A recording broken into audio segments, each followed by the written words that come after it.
और शिव जी की परिक्रमा लगाई। गणेश जी ने एक नारियल लिया।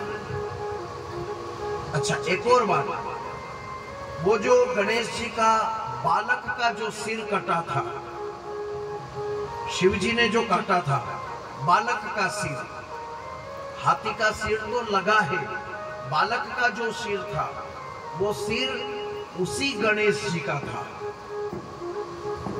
वो जो सिर है उसी गणेश जी का था। तो मां पार्वती ने कहा था कि इस सिर का क्या होगा, ताकि ये हर देव कार्य में आगे चलेगा, हर देव कार्य में आगे चलेगा और इसको सभी देव स्वीकार करेंगे। आज भी आप नारियल को देखते हो तो सिर के जैसा दिखने में, सिर के जैसा लगता है, और उसके भी मुख होते हैं, आंख होती है, उसकी जटा के अंदर आंख होती है। श्रीफल, जभी से श्रीफल इसलिए कहा गया उसको क्योंकि ये माता पार्वती का दिया हुआ पुत्र का शीश था। तो श्री यानी मां पार्वती, श्री यानी मां पार्वती, उसका दिया हुआ पुत्र जो है वो फल रूप है, इसलिए उसे श्रीफल कहा गया है। श्री जी का फल, माता जी की शक्ति का फल, माता जी की शक्ति के पुत्र का शीश, इसलिए उसे श्रीफल कहा गया। और सभी देवी देवताओं में चढ़ाया जाता है। कुछ देवताओं में उसे पूरा रखा जाता है, अखंड फल।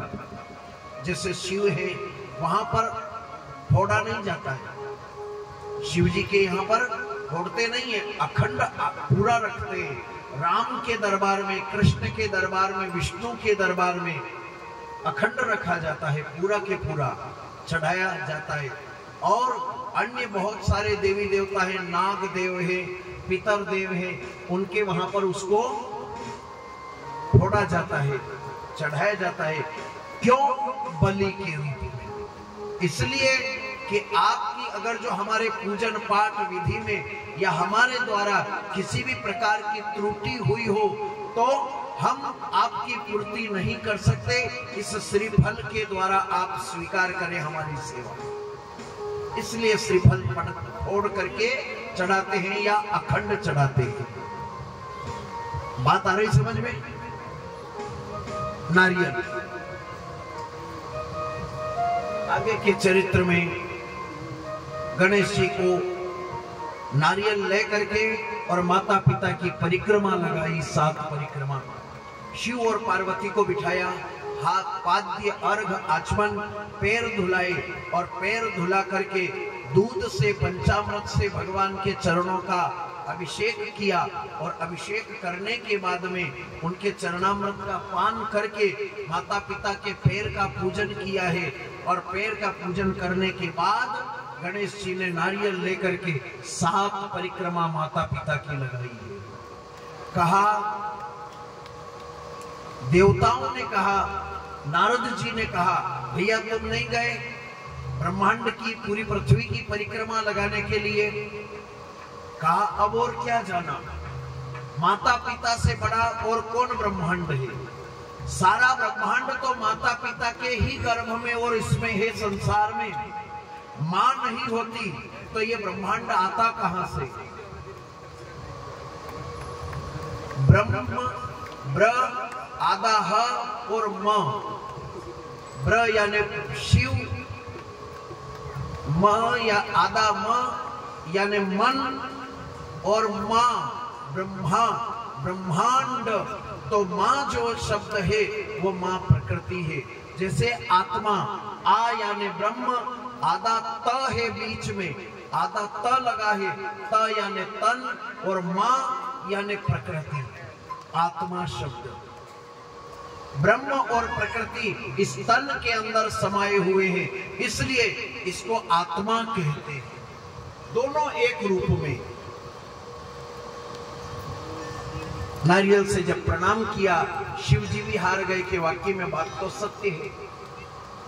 और इधर गणेश जी के विवाह की तैयारी करी गई है, और विवाह की तैयारी करके और इसमें विश्वरूप जी को बुलवाया गया। नारद जी से कहा कि भाई गणेश के विवाह की तैयारी कैसे की जाए, कहाँ कितनी लड़की है, पुत्रियां कहाँ हैं? कहा महाराज चिंता मत करो, ये काम मेरा है। उसी समय विश्वरूप नामक प्रजापति ने शिव जी के पास में आकर देव ऋषि नारद जी लेकर के आए और विश्वरूप जी को लेकर के आकर के प्रणाम किया। और शिव जी से विश्वरूप जी ने विनती करी कि महाराज मेरी 2 पुत्री है और मैं ये चाहता हूं कि आपके पुत्र को देना चाहता हूं।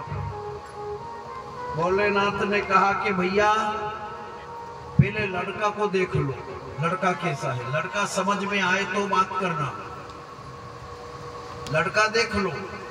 गणेश जी को देखा है, गणेश जी को देख करके सिद्धि विनायक भगवान का चरणों में वंदन किया और विश्वकर्मा ने गणेश जी का विवाह करवाया। विश्वकर्मा जी ने श्री गणेश जी का विवाह करवाया। विश्वरूप जी की कन्या थी रिद्धि और सिद्धि नाम की। वैसे ओरिजिनल नाम रिद्धि सिद्धि बुद्धि कहा है, पोथी के अंदर जो आया है वर्णन, ये सिद्धि बुद्धि नाम की 2 कन्या थी। सिद्धि और बुद्धि से 2 लाभ और शुभ नामक पुत्र भी होते हैं। इधर पाणी ग्रहण संस्कार करवा दिया गणेश जी का, मंगलाचार शासन हुआ, सभी देवगण हर्षित हुए हैं, सब प्रसन्न चित्त होकर के।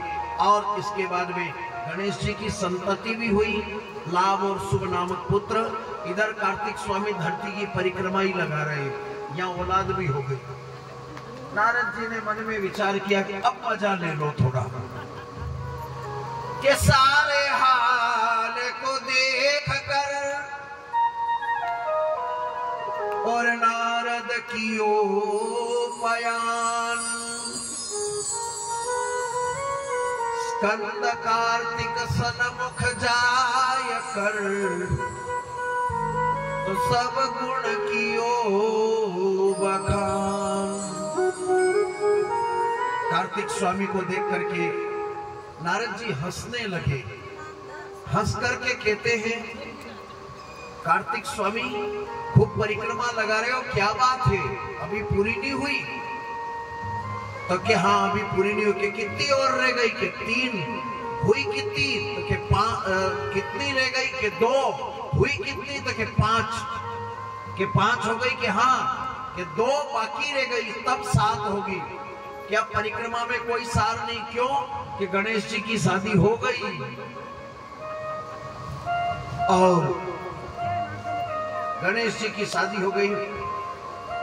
इधर कार्तिक स्वामी को भयंकर क्रोध आया। मेरे साथ में मेरे माता पिता ने मिल करके कपट किया, भयंकर क्रोध करके, और गणेश जी कुपित हुए हैं।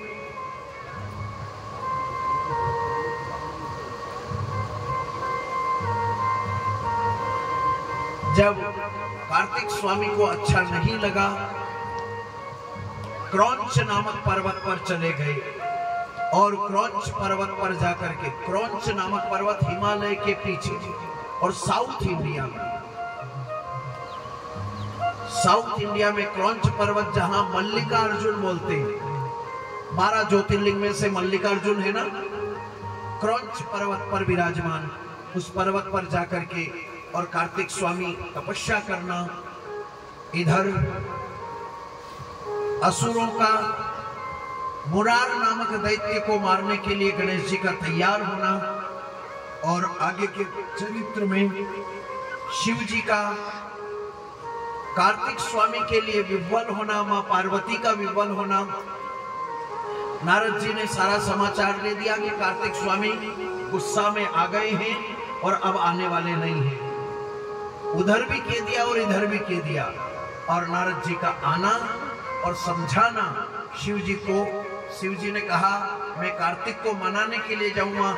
शिव और पार्वती कार्तिक को मनाने के लिए गए, नहीं आए, तपस्या करने लगे। 72,000 वर्ष तक तपस्या